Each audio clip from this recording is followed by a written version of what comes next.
Minhas amigas e meus amigos, queria agradecer a todos que estão reunidos aí para o nosso primeiro encontro de pré-candidatos a prefeito, a vice-prefeitos do nosso Cidadania. Quero explicar até a minha circunstância aqui. Eu estou nesse instante aqui no aeroporto de Congonhas, vou embarcar daqui a pouco para Brasília, onde temos compromisso lá nos próximos dias. Portanto, quero antecipadamente agradecer a todos, saudar a presença de todos que aqui estão conosco e, com muita alegria, mencionar o deputado Alex Manente, que está junto conosco e que daqui a pouco coordenará o primeiro painel desse nosso encontro, que é o painel que vai abordar sobre todas as regras jurídicas para as eleições. Saudar o deputado Fernando Cury, que está conosco também, e ele vai coordenar um outro painel muito importante, com a participação da nossa Fundação de Centro de Estudos, que é a Fundação Gildo Pereira, onde nós discutiremos bases de um programa municipal, de um programa de governo com a marca do Cidadania. E saudar o Carlos Fernandes, presidente do diretório na capital de São Paulo, nosso também membro da Executiva Estadual e Executiva Nacional, que coordenará o último painel sobre a questão da comunicação, o desafio nesse tempo de fazermos uma comunicação eficiente, diferenciada. Quero agradecer a tantos que estão aqui conosco, prefeitos atuais, futuros prefeitos, junto conosco, mencionar a presença de amigos das mais diferentes cidades. Identifico já tanto companheiros da Grande São Paulo, que saúdo na figura da Maiara de Guarulhos, destacar Valinhos presente, Valentim Gentil. Quero destacar o Alisson, que lá de Santa Catarina está acompanhando esse nosso evento, ele que ajuda a nossa deputada federal, Carmen Zanotto, que faz um maravilhoso trabalho, e o Alisson está acompanhando, e certamente nós contribuiremos para que ele possa repercutir depois, lá em Santa Catarina, um encontro semelhante a esse. Saudar todos os amigos que estão, desde Andradina, o Ordônio está aqui conosco, Caçapava, Campinas presente, em Bugaçu, destacar a presença de Paraíso, de Americana, de Sertãozinho, através do vice-prefeito que está conosco, o Mauro, prefeito de Patrocínio, Janjão, prefeito de Cedral, entre tantos, são alguns amigos que eu identifiquei nesse primeiro olhar sobre este grupo tão especial. Está aqui conosco o Rogerinho, que é nosso vice-prefeito e candidato a prefeito de Cafelândia. As eleições municipais enfrentam um desafio redobrado, o desafio de fazer frente aos fatos que a pandemia coloca para todos nós. Desafios na área de saúde, sanitária, implicando toda essa cadeia de solidariedade necessária, desafio que se aprofunda com a questão econômica, diante da grave crise que nós vivemos. Nós temos um cenário de crescimento do desemprego, nós temos o risco de que isso se aprofunde daqui a pouco, com os próximos meses. A Câmara dos Deputados e o Cidadania tem marcado, nesse período da crise, uma linha muito clara de atuação. A linha é para diminuir os efeitos daquilo que significa esse risco na área da saúde, significa poupar vidas e diminuir o impacto disso na economia. Significa trabalhar para preservar empregos. O Cidadania foi campeão quando lá nós tivemos que debater a renda básica emergencial, R$ 600. Trabalhamos muito por isso e fomos dos primeiros partidos a propor agora. Estamos fazendo toda uma campanha para que essa ajuda, que foi fundamental, possa ser estendida por um período adicional. Numa outra frente, temos também lutado de uma forma muito clara para que as empresas possam ser ajudadas, o impacto econômico diminuído, e nós votamos medidas para isso. E temos levantado a nossa mão, porque vemos que, muitas vezes, esses recursos não têm chegado da forma como devia ao conjunto das empresas. Aprovamos a manutenção do repasse do FPM aos municípios, do FPE aos estados. E depois uma outra medida duramente discutida com o governo, com muita dificuldade, mas conseguimos um auxílio para os municípios. Primeira cota recebida dia 9, mais 3 cotas, para pelo menos diminuir o impacto da crise. Então, atuamos naqueles mais desprovidos, na renda.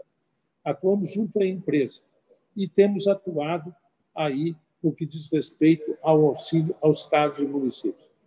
E outra frente que o Cidadania tem sido muito firme é defender a nossa Constituição e se opor a qualquer tentativa de quebrar o regime democrático ou de acirrar as contradições.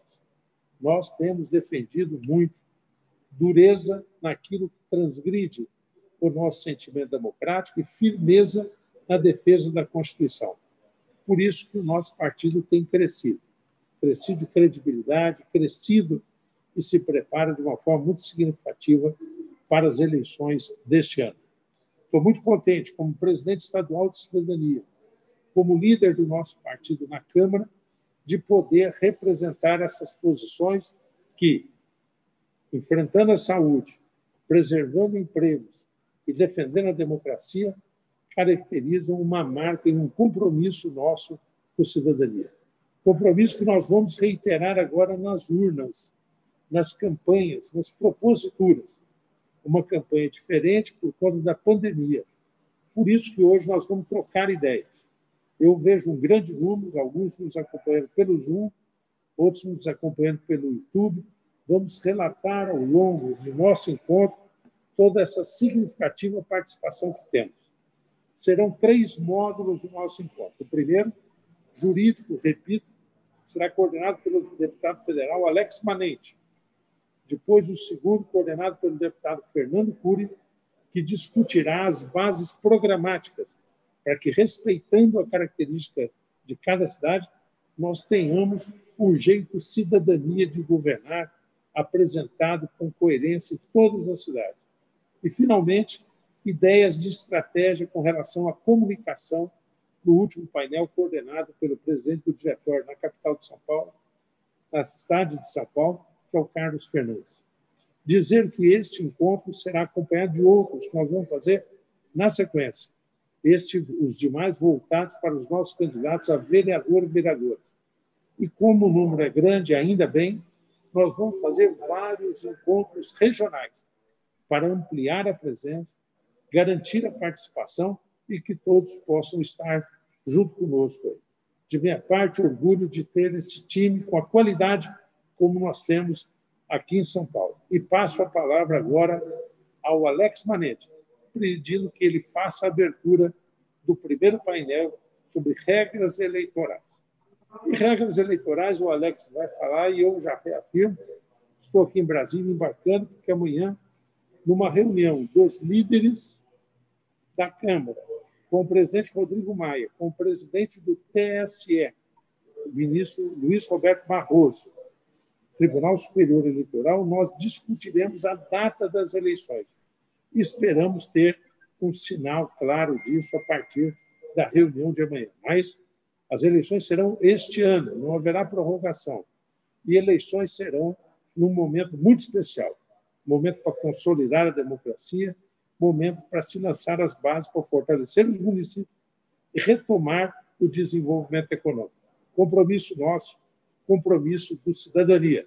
Obrigado, Arnaldo. É uma satisfação estar aqui com vocês, saudar todos os nossos candidatos a prefeito, a vice-prefeito, deputado Fernando Cury, Carlos Fernandes, em nome dele, todos os presidentes de diretório municipal.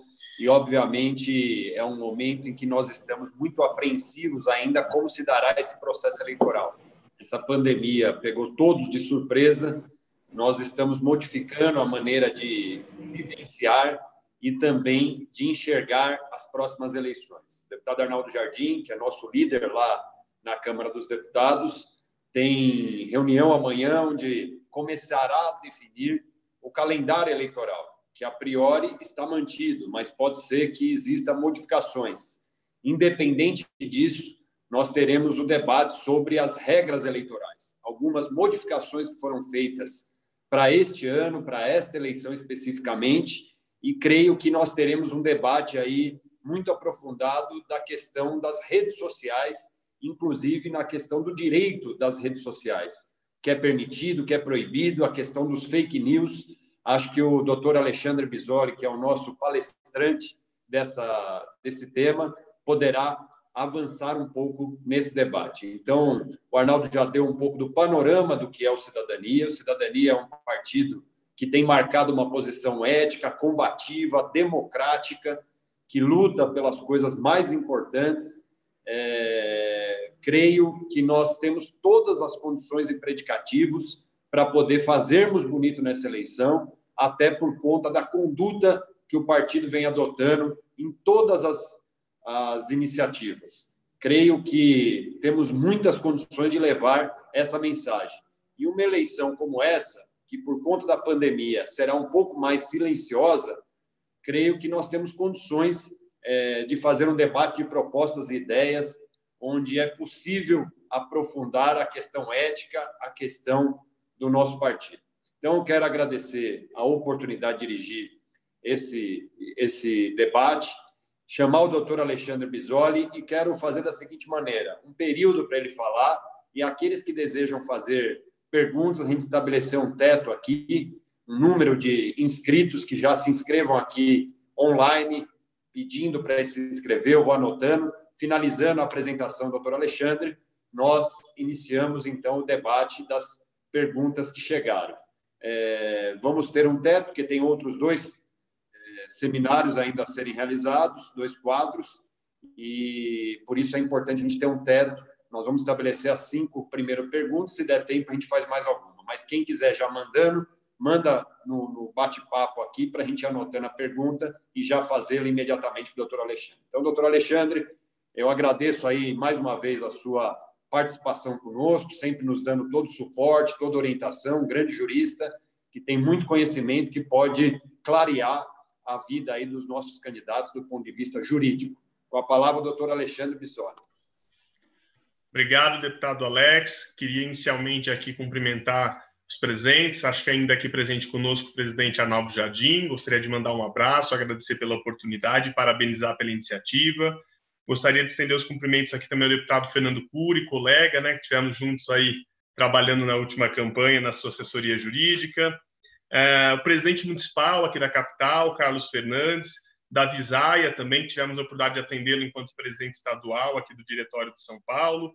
Enfim, aos prefeitos do partido, vereadores que nos acompanham, aos dirigentes que muito bem fizeram o seu trabalho nos últimos meses aí montando chapas, montando projetos locais, e, de forma geral, a todos os pré-candidatos. Afinal, penso que esse evento é aos senhores pré-candidatos que se destina e a ideia é que possa melhor orientá-los e capacitá-los.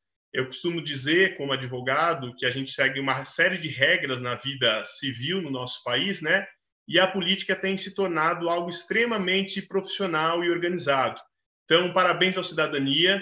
Eu diria que num país cada vez mais polarizado, onde se discutem ideologias e não projetos, o Cidadania vem no caminho alternativo, vem se qualificando, vem demonstrando com a atuação de seus parlamentares na Câmara dos Deputados, como um partido que está lá para realmente ir para o debate, não para o embate, e isso faz muita diferença, porque cada um no dia a dia, na sua campanha, na sua cidade, certamente, quando confrontado com qualquer tema, terá sido capacitado e orientado aqui nessa série de reuniões que estão sendo feitas, para que possa debater qualquer tema com tranquilidade e com a segurança de que serão capazes de apresentar um ótimo projeto para seus municípios. Então, parabéns à iniciativa do partido, que vem se destacando, e ao contrário de muitos partidos tradicionais que vêm cada vez mais diminuindo sua representação no país, a Cidadania vem ocupando o espaço necessário para se fazer o debate de um futuro melhor para nossas próximas gerações. Parabéns à Cidadania. Dito isso, eu gostaria de entrar aqui em alguns pontos. Eu tinha o nosso início por volta das 19 horas, com em torno de 45 minutos de fala. Como a gente está começando 10 minutinhos antes, vou falar em torno de meia hora, 40 minutos, e aí dou esses últimos 15 minutos final para a gente fazer a interação de perguntas e respostas. Pode ser assim, deputado Alex?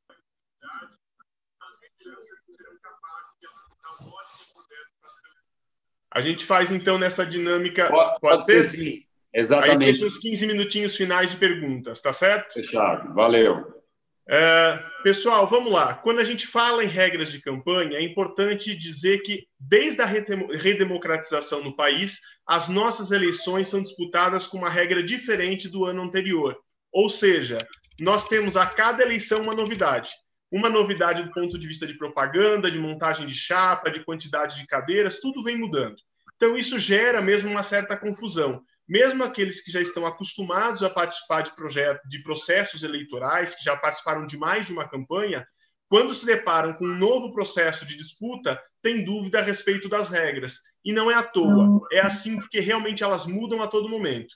Soma-se a isso o fator da composição dos tribunais também mudar a cada 2 anos.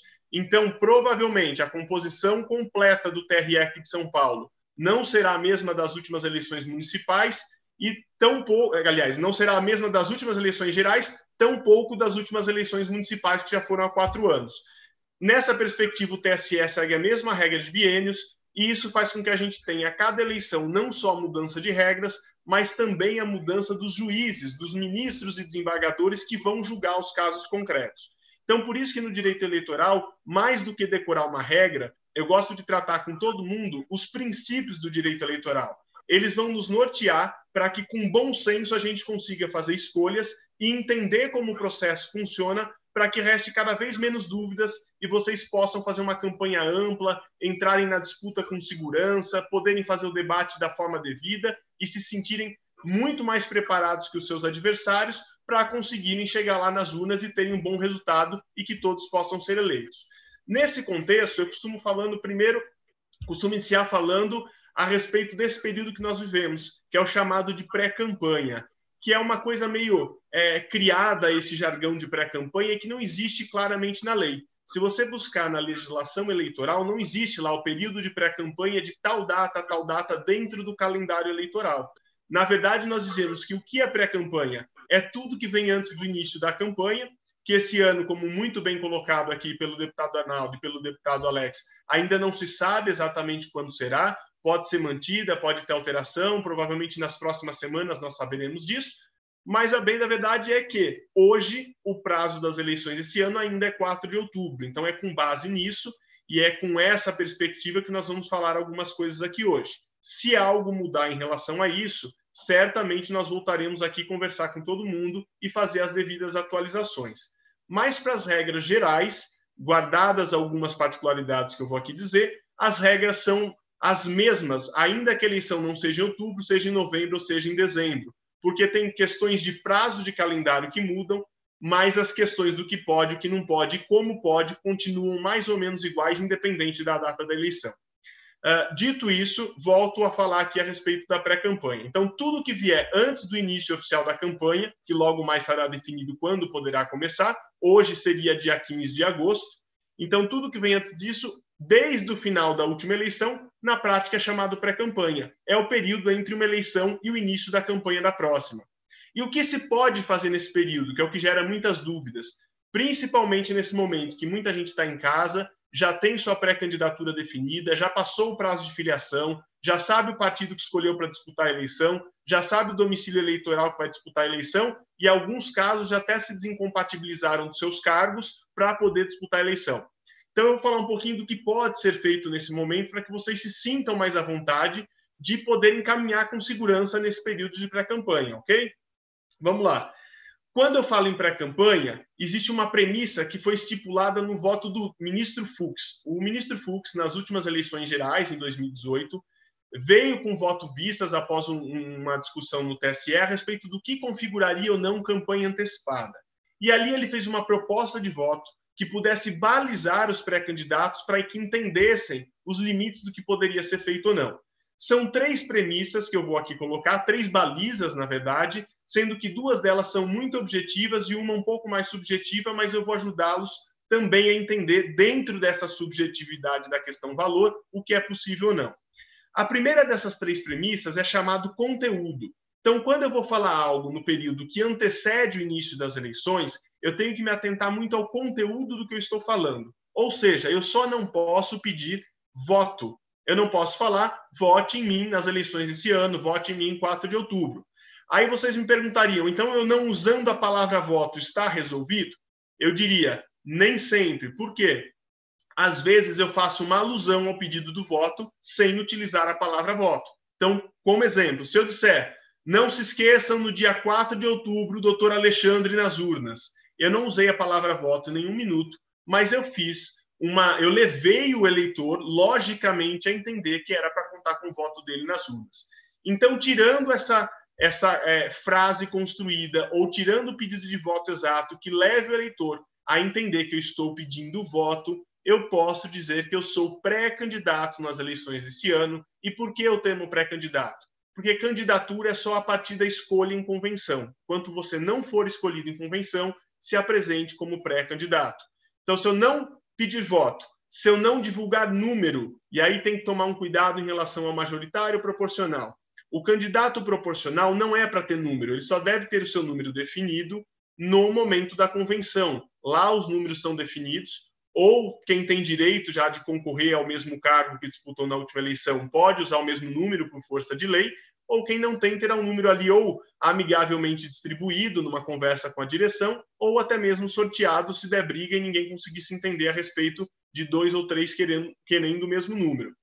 Se eu divulgo o número de forma prévia, significa que eu estou cometendo algo minimamente errado, porque eu nem deveria ter esse meu número, já que eu não passei por uma convenção. Isso no caso de candidatos na chapa proporcional a vereadores.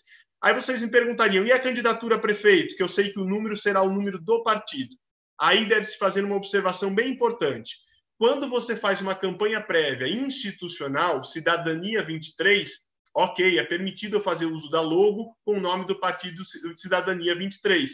Eu vincular o meu nome ao número, que é o perigo. Então, por exemplo, se eu coloco Alexandre Bissoli 23, eu estou induzindo o eleitor a um possível número que eu vou disputar. Eu saio do aspecto institucional, do logo partidário, e estou vinculando meu nome ao número que eu disputarei a eleição, pois, no caso do cargo majoritário, o mesmo número do partido será o mesmo número do candidato nas urnas, tá? Então, cuidado com pedido de voto, cuidado com divulgação de número necessariamente vinculado ao nome. E cuidado com o terceiro ponto, que é o voto negativo. Eu posso não pedir voto para mim, mas posso falar assim, por exemplo, olha, não vote no fulano. Isso é chamado voto negativo, também é vedado. Então, o pedido de voto, seja ele positivo, a meu favor, ou seja ele negativo, pedindo para não votar no adversário, ele é tido no conteúdo como algo que não pode ser feito na pré-campanha. Então, primeiro tópico, resumindo, no conteúdo eu só não posso pedir voto ou fazer qualquer alusão direta ao pedido de voto ou divulgar número vinculado ao meu nome, que seria o número que eu disputaria a determinado cargo nas urnas.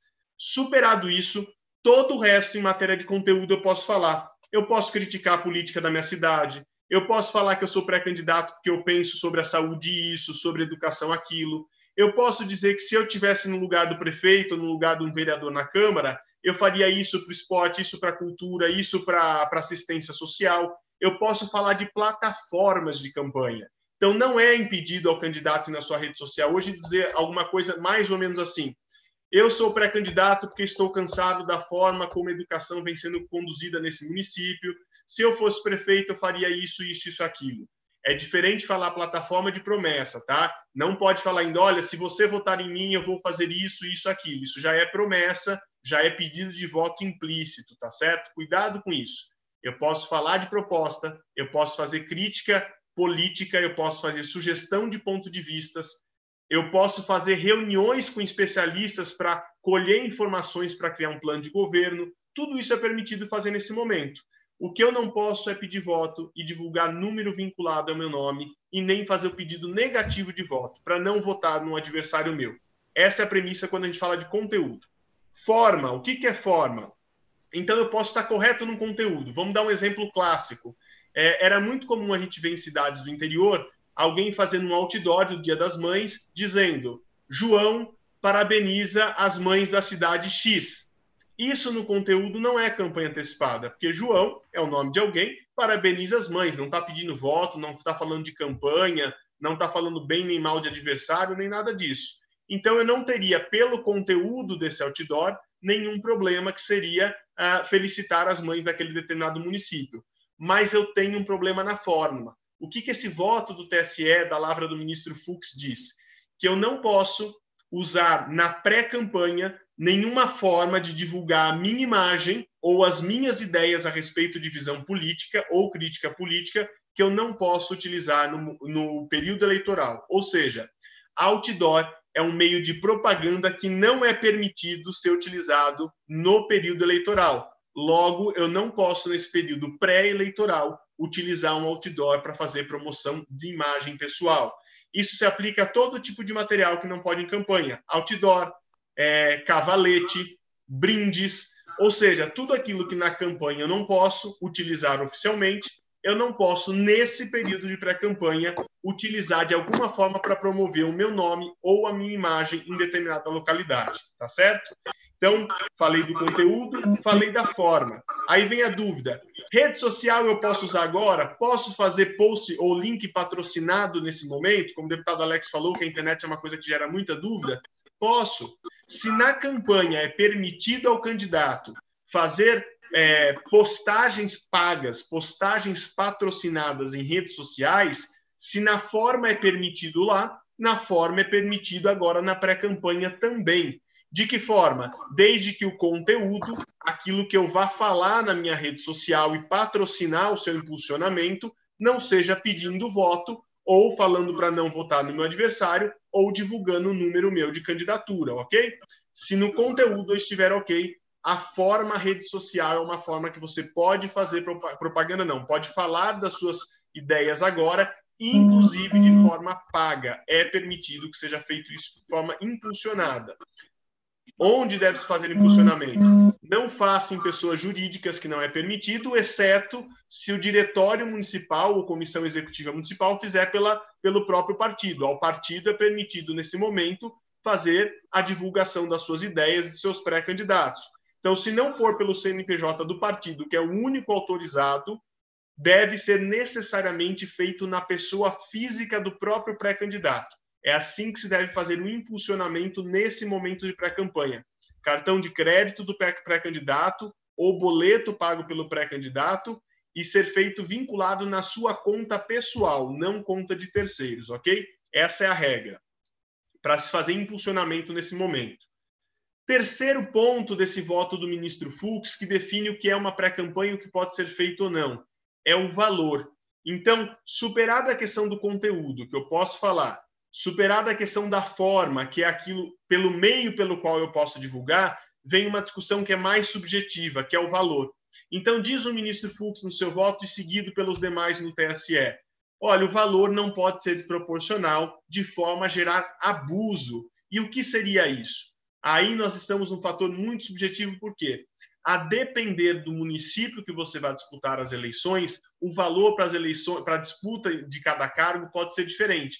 Então, eu posso ter aqui na capital, em São Paulo, um candidato a vereador disputando as eleições podendo gastar mais de R$1 milhão, e eu posso ter no interior uma localidade onde o limite de gastos é R$10 mil. Isso é relativo, isso foi definido pelo TSE numa tabela atualizada pelo IPCA em relação às eleições de 2016, está disponível na página do TSE essa tabela, você consegue consultar pelo seu estado e depois escolhendo o seu município, e definindo o cargo que você vai disputar, você consegue saber qual é o valor de gastos que você vai poder despender na sua campanha lá na frente, quando começar o período eleitoral. E o que a gente recomenda? Se, por exemplo, você tem um valor de gasto de R$10 mil para vereador na sua cidade, você não vai gastar R$10 mil em link patrocinado agora, porque certamente se alguém representar e provar o quanto você gastou e foi o mesmo valor que você poderia gastar lá na campanha oficial, isso gera uma desproporção. Por que eu falo que isso tem uma subjetividade? Porque vai depender do juiz, em concreto, olhar e falar, olha, o que ele gastou é desproporcional com o limite de gastos daquela cidade. O que é um limite razoável que a gente fala? Não tem isso definido em lei. Não tem isso no voto do ministro Fux, mas tem isso na jurisprudência de alguns casos e no entendimento de alguns princípios que o tribunal usa para julgamento de algumas questões. Em geral, o tribunal costuma verificar que questões até 10%, 15% são o princípio da proporcionalidade que eles dizem, né? Então, o que eu aconselharia? puxa lá no site do TSE qual é o limite de gastos para determinado cargo na sua cidade e gaste algo que não ultrapasse de 10% a 15%. Porque se alguém entrar com alguma representação por abuso de poder econômico contra vocês e vocês provarem lá no relatório da rede social que o gasto foi irrisório ou foi proporcional, algo em torno de 10%, 15% do limite de gastos, isso claramente não influenciou na disputa, não fez com que você tivesse uma disparidade de armas em relação aos seus adversários e certamente ficará justificado a ponto de não gerar qualquer sanção grave ao candidato que fizer esse uso de patrocínio de redes sociais agora. Nós temos um caso nacional muito polêmico, que foi da senadora Selma, que foi uma senadora apelidada de Moro de Saias, lá do estado do Mato Grosso, que foi cassada por isso. Ficou comprovado que na pré-campanha ela gastou R$1,5 milhão de reais e que o valor para a campanha oficial era algo em torno de 2 milhões. Então, o que o TRE do estado dela e depois o TSE manteve? O entendimento de que foi extremamente desproporcional. Ela gastou no período de pré-campanha quase a mesma coisa que era possível se gastar na disputa da eleição em si durante o período eleitoral. Então, o caso da juíza Selma é um precedente bem atual para a gente olhar como referência e entender que ali verificou-se que o gasto dela foi desproporcional e entenderam que, com isso, ela concorreu de forma desleal contra seus adversários, gastou antes da hora muito mais do que poderia e isso gerou uma vantagem para ela em relação aos adversários. Que eu digo sempre, cuidado e bom senso. Mais do que decorar a regra eleitoral, mais do que eu lembrando os senhores e as senhoras aqui toda vez do que pode e o que não pode, é se perguntar, será que isso é possível ser feito? Se aquilo gerar uma pontinha na gente de insegurança, em geral não deve ser feito. Por quê? A gente sabe o limite do bom senso, o que dá para fazer, o que acha seguro, o que acha que é proporcional e o que pode fugir um pouco disso. Então, eu falo que tem um alerta natural que é a consciência de cada um. Se pergunte, será que é tudo isso? É tudo bem eu fazer isso? Eu justificaria isso com tranquilidade se alguém me perguntasse? Ok. Em geral, os grandes problemas do direito eleitoral em pré-campanha geram uma simples multa. Simples não, porque o valor pode ser elevado, é um valor de R$5 mil. Mas hoje, se você me perguntasse qual é a sanção de eu sair na rua e falar votem em mim, eu sou pré-candidato a isso ou aquilo, hoje a maior sanção seria R$5 mil de multa. Tem quem faz a avaliação de custo-benefício disso e acha até que é vantajoso correr o risco. Qual que é o problema na prática? Se você fizer isso de forma reiterada, comprovarem que você abusou de recursos, fez de forma desproporcional, isso deixa de ser uma pré-campanha, que não caça ninguém pré-campanha dá multa, mas não caça mandato de ninguém, mas na somatória de elementos, de valores gastos, de condutas reiteradas, pode gerar o chamado abuso. E aí sim você, por abuso do poder econômico, abuso do poder político, abuso do meio de comunicação social, que são 3 espécies de abuso, pode ter uma ação específica chamada ação de investigação judicial eleitoral, que vai provar esse monte de condutas que você cometeu de forma indevida, e isso sim tem o potencial para cassar o mandato. Mas um pequeno deslize de uma pré-campanha, a princípio, pode gerar só multa. Então é isso que eu tinha para falar aqui inicialmente em matéria de campanha, deixá-los à vontade do que pode ser feito ou falado nesse momento, principalmente nas redes sociais. Podem usá-las, se não pedir voto, se não gastar de forma desproporcional. Rede social, principalmente nesse momento de quarentena, é um ótimo meio de se difundir as ideias, falar com o eleitorado e discutir um pouco mais a respeito do seu projeto, colhendo aí opiniões e propostas para a sua localidade, debatendo o que está bom ou o que não está no município, alguma coisa nesse sentido é possível ser feito. Falando em pré-campanha, o que nós temos que nos preocupar depois da pré-campanha? Prazos de desincompatibilização. Alguns já passaram 6 meses antes da eleição, outros foram 4 meses, mas o prazo que engloba a maioria das pessoas que ocupam cargos de alguma forma em instituições, administração pública direta, indireta, fundações, é agora no dia 4 de julho, 4 do mês 7, do mês que vem. Se não mudar o calendário eleitoral, porque pode ser que mude a data da eleição, mas na legislação que mude mantenha as datas que já passaram em relação ao calendário. A gente não sabe como ficará esse texto final. Então, se acontecer de mudar o calendário eleitoral com a data da eleição e só, todos os outros prazos mantêm-se inalterados. Se mudar a data da eleição e ficar mantido o calendário eleitoral em relação à data da eleição, pode ser que nós tenhamos a mudança de prazo de desincompatibilização em julho. Mas hoje, do jeito que a regra é dada, no dia 4 do mês que vem, 4 de julho, é o prazo para todos aqueles que ocupam alguma função pública pedirem sua desincompatibilização. Isso se aplica a servidores municipais, em geral, quando for disputar no mesmo município. Se o município é diverso, não necessariamente tem que se desincompatibilizar. Se eu sou funcionário aqui no município de São Paulo, de algum órgão municipal, e serei candidato lá no município de Campinas, se eu não tenho vínculo de trabalho com os munícipes de Campinas, eu não necessariamente preciso me desincompatibilizar. E se eu pedir a desincompatibilização, ela pode até ser negada, porque eu não tenho um conflito de interesses. Por que existe a desincompatibilização pela lei? A lei pensa da seguinte forma: olha, você não pode, fazendo uso do cargo que você ocupa, beneficiar-se para conseguir alguma vantagem em relação ao eleitorado. Justamente por isso que quando você tem um cargo, e esse cargo tem algum grau de relação ou influência na localidade que você vai disputar a eleição, é que você precisa se desvincular. Se for um cargo estadual, ele pode ter uma abrangência maior. Às vezes eu posso estar lotado lá no município de Bauru e ser a diretoria regional de saúde que atende lá o município de Pederneiras. Então, nesse caso, eu teria que me desvincular do cargo estadual. Mesmo trabalhando no município diverso, pode ser que a abrangência dele pegasse municípios da região. Normalmente, os cargos públicos, se você perguntar isso nos seus departamentos, eles já têm a orientação das procuradorias jurídicas que orientam se deve ou não se desincompatibilizar. Se tiver uma dúvida específica, pode acessar o partido, a gente está aqui à disposição, ajuda a avaliar o caso, tá? Mas atenção a isso, porque a falta de desincompatibilização impede que você registre a candidatura. E se você não registra a candidatura, chegar com voto zerado nas urnas, brigando por isso, seus votos não serão contabilizados na chapa. Isso faz com que você tenha um prejuízo pessoal, mas também faz com que você prejudique a chapa do partido, porque seus votos não vão somar para fazer as cadeiras do partido nas câmaras municipais. Muita atenção a isso. Outro prazo que não é com 3 meses de antecedência, não é 4 de julho, mas é muito próximo, é para apresentadores de rádio e TV. Quem é apresentador, de forma geral, de rádio e TV, o prazo é dia 30 desse mês, 30 de junho. Novamente, eu digo, se nada for mudado na lei, do jeito que é hoje, quem é apresentador de programas de rádio, TV ou comentaristas ou tem inserção em programas de rádio e TV, no dia 30 de junho deve ser o último dia que vai lá, cumpre sua função e pede para se desincompatibilizar, se afasta até a data da eleição, ok? Superados esses 2 prazos que são importantes, nós teremos prazos de convenções, que aí possivelmente nós só vamos ter certeza de qual é esse prazo quando definida a data das eleições, mas independente do prazo das convenções, eu gostaria de fazer um alerta a todos.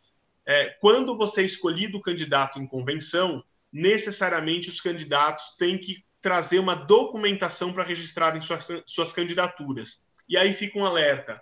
Não deixem para a última hora. O que nós temos verificado nas últimas eleições?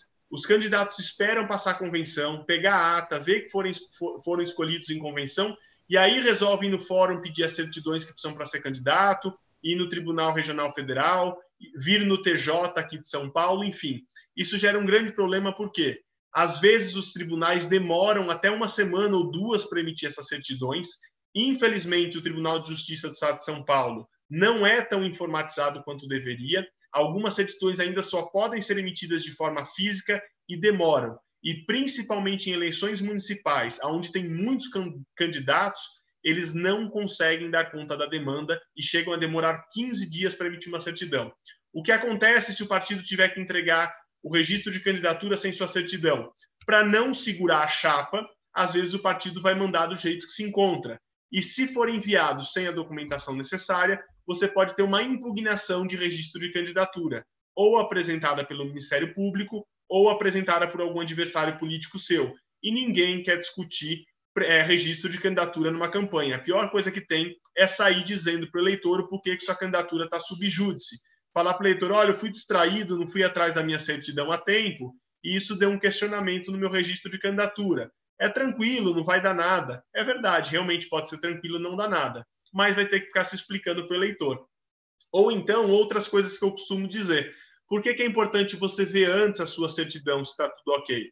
A gente tem uma série de problemas de quando vai emitir certidão, verifica que a pessoa teve algum problema de quitação eleitoral, ou porque não votou em alguma eleição, ou porque teve algum problema de alguma ordem no cartório eleitoral e não regularizou. Às vezes é uma taxa de R$3 e pouquinho que você vai lá, paga e regulariza. Então, verifique sua certidão de quitação eleitoral, verifique suas certidões de primeira e segunda instância. Se você tem um nome comum, pode acontecer a chamada homonímia. O que é isso? É alguém que tem o mesmo nome que você. Se você, por exemplo, se chama João da Silva e for tirar uma certidão, a chance de ter algum João da Silva com algum problema jurídico é enorme. E aí, quando isso acontece, você tem que fazer um procedimento ou de declaração de próprio punho, dizendo que aquela pessoa não é você, ou que é mais seguro e a gente recomenda, pedir uma chamada certidão de objeto e pé. É uma certidão que você pede, eles sabem o que é isso, o nome é estranho, mas chama-se certidão de objeto e pé, que ela vai discriminar de quem é aquele processo que apareceu, com RG e com filiação, nome de pai e mãe. E por esses dados mais completos, você consegue provar que aquele João da Silva, ou nome parecido com o seu, que apontaram alguns processos, não é você, e você não precisa responder para a Justiça Eleitoral nenhum problema que pode ou poderia implicar como ficha suja, que ninguém quer ter uma candidatura a essa altura questionada por ficha limpa, que seria até um desgaste ainda maior num período de eleição. Então, minha sugestão é que, no início de julho, início do mês que vem, mantidas as convenções no mês de julho, vá lá, emita suas certidões todas, fique com elas prontas. A grande maioria tem validade de 45 a 60 dias. Você, em posse delas, quando o partido vai, você vai lá e entrega. Outra coisa que eu acho importante ressaltar para todos, a questão da declaração de bens. Isso é uma polêmica muito grande, muita gente costuma se equivocar, de boa fé até, em fazer a declaração de bens do registro da candidatura. E depois nós vemos o resultado de alguns processos que isso gera. Quando o partido costuma pedir ao candidato, olha, me traga a sua declaração de bens para o registro de candidatura, o candidato costuma pegar uma cópia do imposto de renda e levar lá para o partido. O partido vai preencher o sistema de registro de candidatura, jogando aqueles bens ali colocados. Imprime, o candidato assina e registra. 4 anos depois, existe algum tipo de discussão porque o patrimônio supostamente evoluiu de forma incompatível, ou discute-se que quando registrado aquela declaração de bens, prova-se que a pessoa tinha coisas que ali não estavam colocadas. E aí o Ministério Público entra com uma ação chamada uso de documento falso para benefício eleitoral ou falsidade ideológica de documento.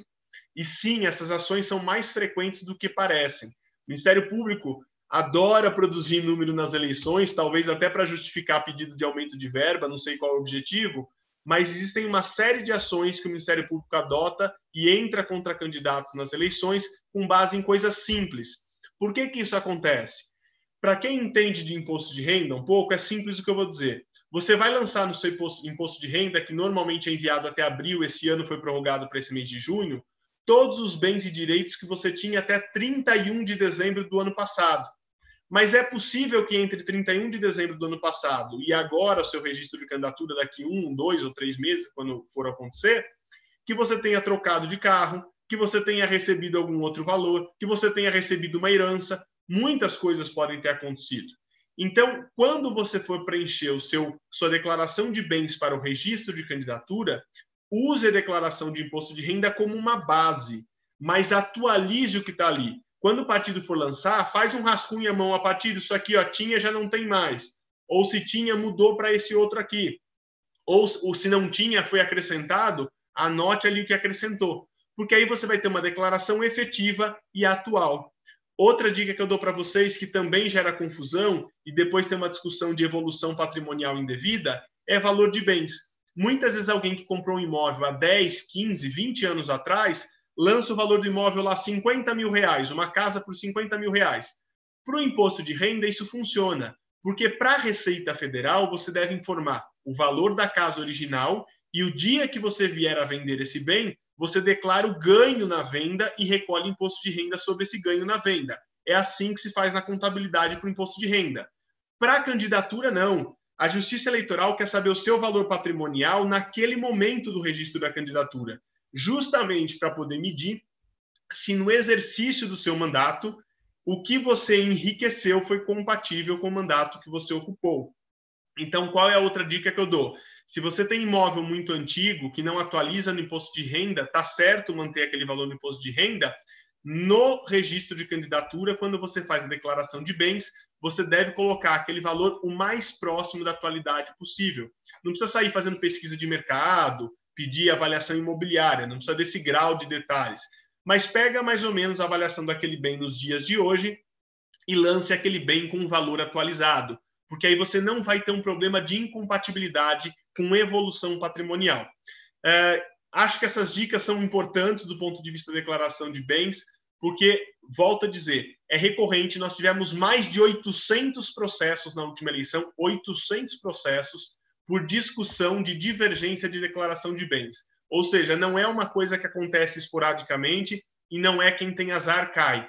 É uma conduta e uma direção do Ministério Público para os seus promotores, seus procuradores, que verifiquem isso e que entrem com ações contra candidatos que fazem declaração de imposto de renda divergente. Cuidado com isso, é um alerta que eu faço para vocês em matéria de registro de candidatura. Passando à questão do registro de candidatura... Licença para tomar uma água aqui. Passando à questão do registro de candidatura, nós vamos cair na campanha em si. E aí eu estou passando aqui tudo de uma forma mais rápida, isso não impede que a gente volte em algum outro momento fazer um detalhamento da nossa conversa, tá certo? Passando o registro de candidatura, vem a campanha, que com a definição da data da eleição, que deve ocorrer efetivamente nas próximas semanas, nós vamos saber quando poderá se iniciar a campanha. Definido o início da campanha, é aquela data a partir da qual nós efetivamente podemos sair na rua pedindo voto, aquela data que nós podemos efetivamente distribuir material de campanha. E o que pode e o que não pode nessa campanha? Isso foi uma das coisas que menos mudou.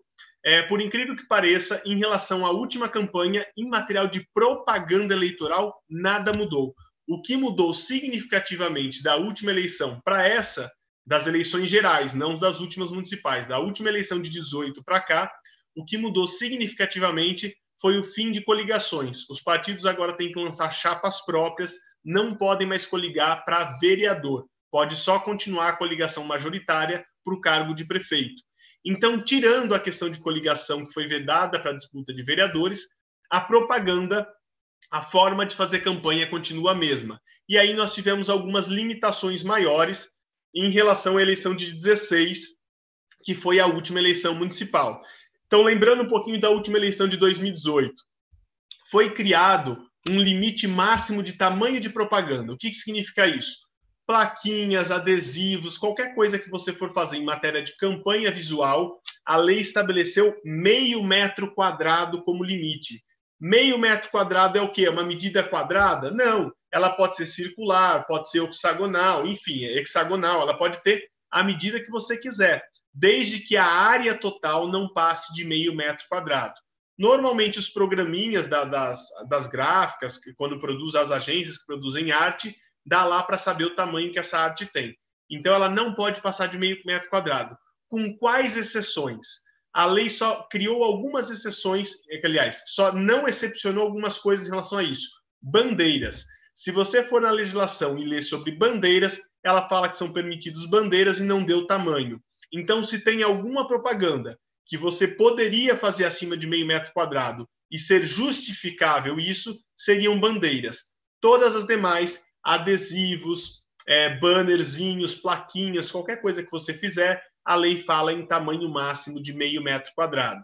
Pode ser que, num caso concreto, o tribunal, o TSE ou a justiça da sua cidade venha entender que, inclusive, bandeiras têm a limitação de 0,5 metro quadrado, mas a lei não fala isso expressamente, então você teria uma ressalva.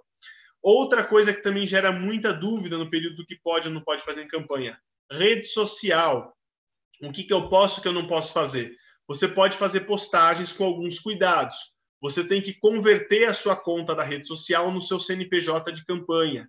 Lembre-se que a partir do momento que você registrou a sua candidatura e saiu um CNPJ, você deixa de existir para a candidatura enquanto pessoa física e passa a existir enquanto CNPJ de campanha.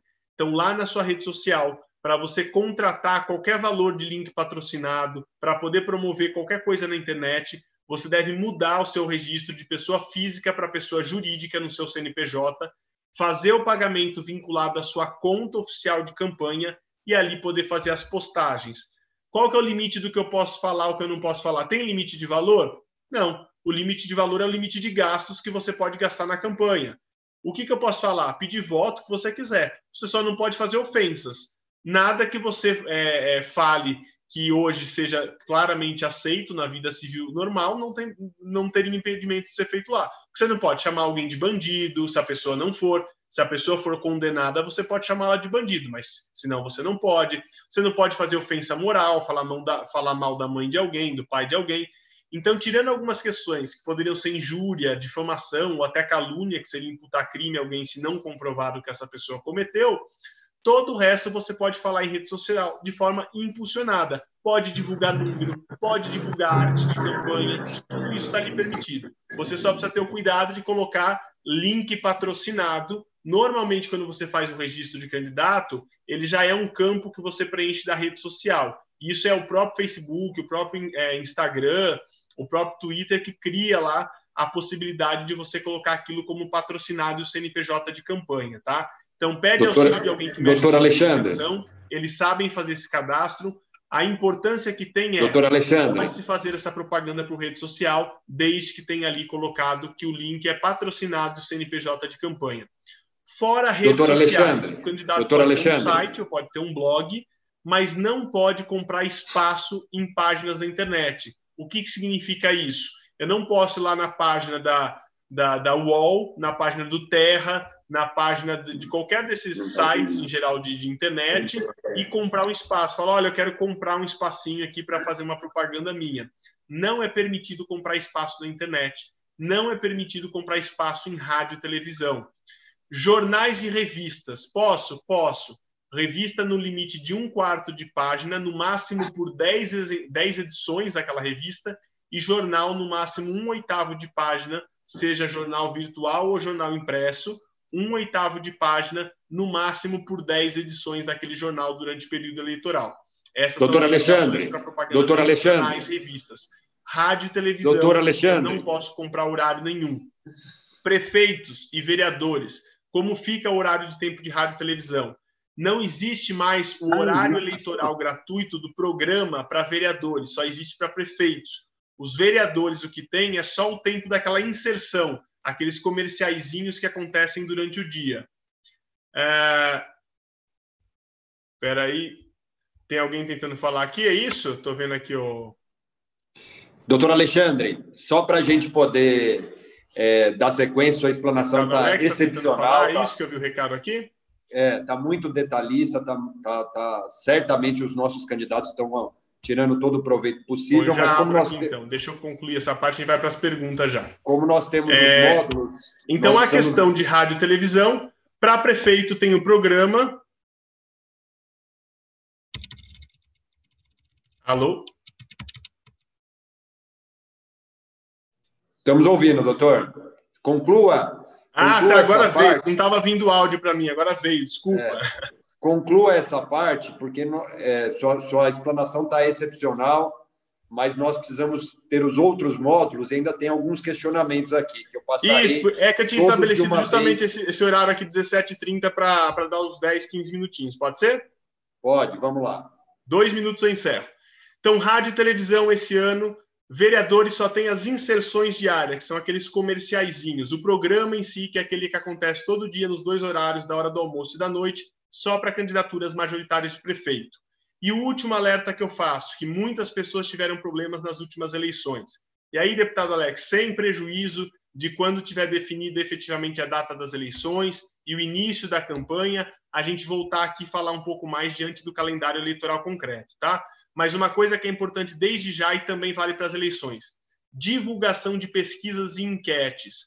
Não é mais permitida a divulgação nem de enquete. Antigamente a lei dizia que se você colocasse enquete, fizesse aquelas enquetes de redes sociais, dizendo que não tinha qualquer cunho científico, era permitido.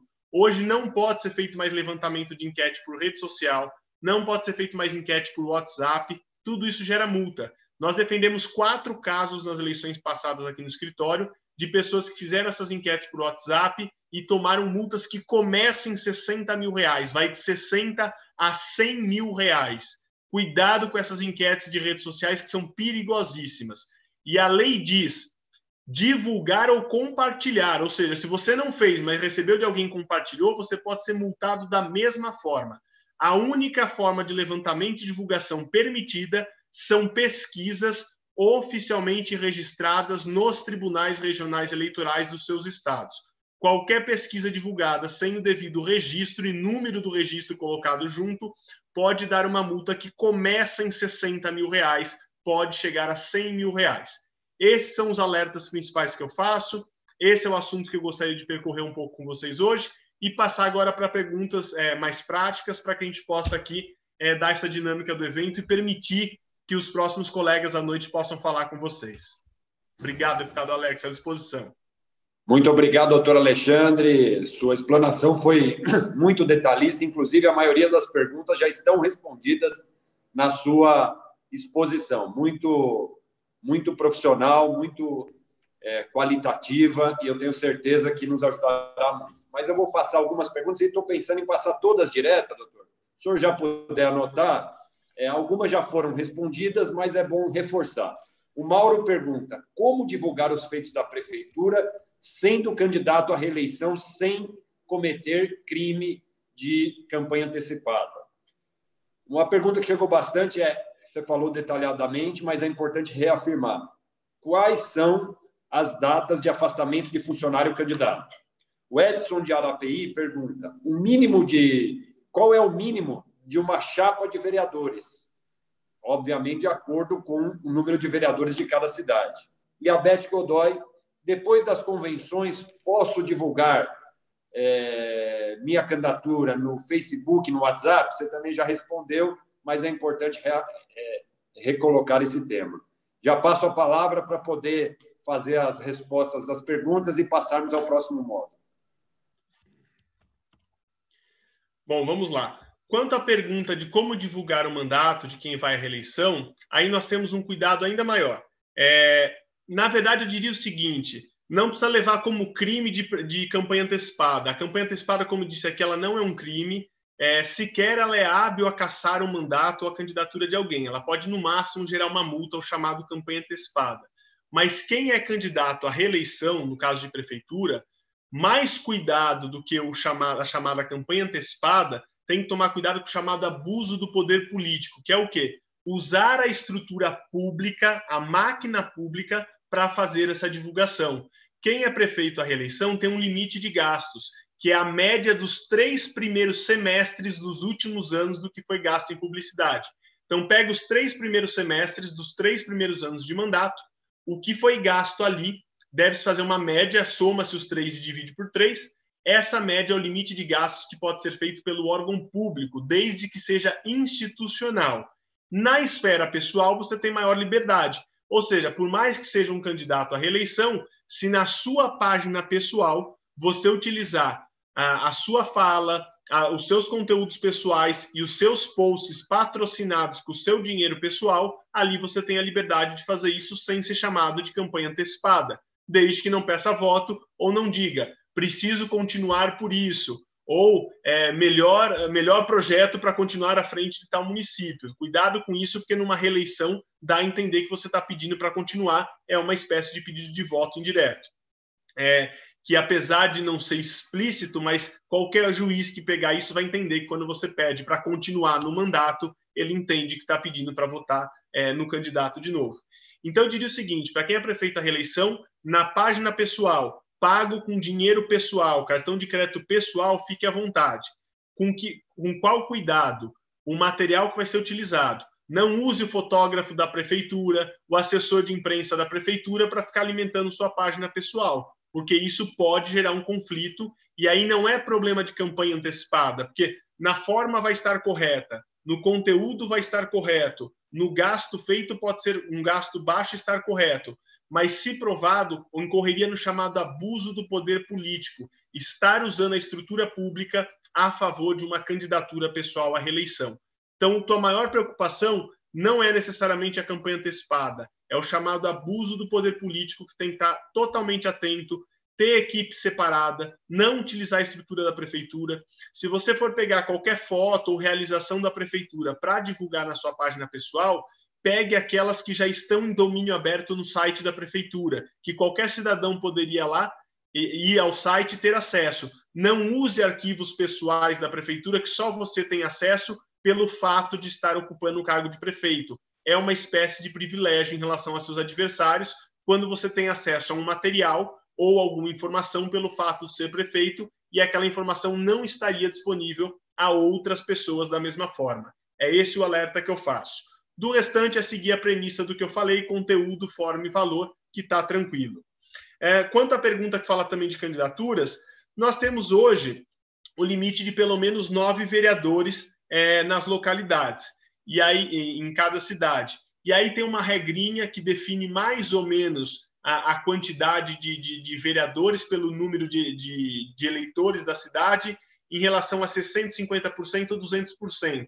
Como eu teria que saber qual é a cidade específica para falar, eu diria o seguinte, olha, parte de 18. Então, se são 9 candidatos, e mesmo em cidade pequena seriam 200% nas cidades pequenas, parte de 18.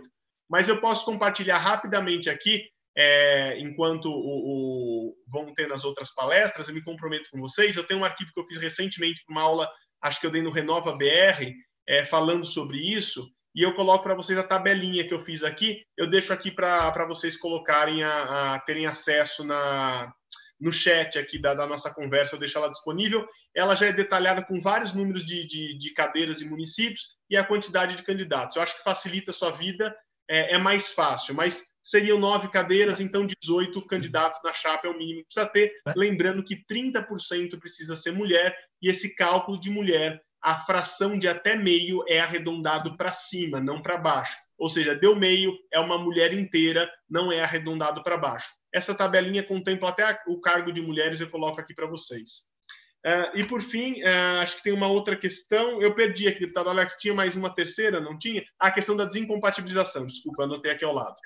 A desincompatibilização para cargos públicos ocorre, via de regra, dia 4 de julho, para a maioria dos cargos. Ou seja, se você não era cargo de primeiro escalão, que já deveria ter se desincompatibilizado, ou não era juiz, promotor, delegado, que são algumas profissões que exigem um prazo anterior, a maioria dos cargos gerais, elas são de 3 meses. E aí, qual a observação que eu faço muito rapidamente?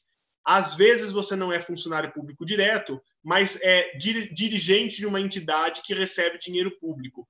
Também deve se afastar. Se eu sou de uma associação de bairro que recebe dinheiro da prefeitura, do governo federal ou do estado, e eu sou dirigente lá, eu tenho que sair desse cargo de dirigente também, tá?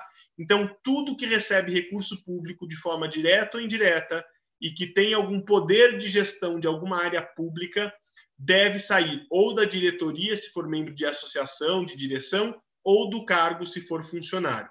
A partir do dia 4, aliás, desde o dia 4 de julho, se nada mudar, porque isso é vinculado à data da eleição. O que a lei fala? Que são 3 meses antes da eleição.